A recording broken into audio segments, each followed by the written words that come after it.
Hello friends, welcome to the Tech Design channel. So friends, today I will talk about ASUS ExpertCenter D7 Mini Tower D700MCES business PC. So friends, there are two models in the ASUS ExpertCenter D7 Mini Tower D700MCES series of mini tower PCs.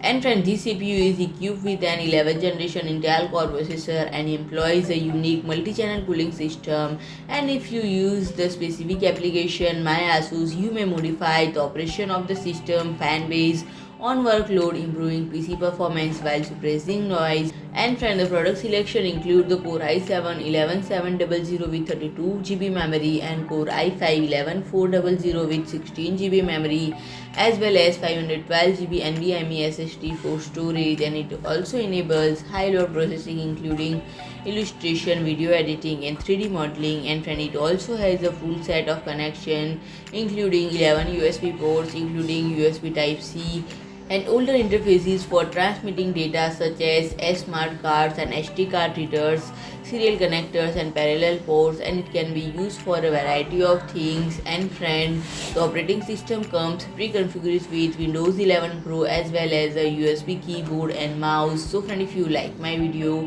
please do like, share and comment, and don't forget to subscribe my channel and press the bell icon.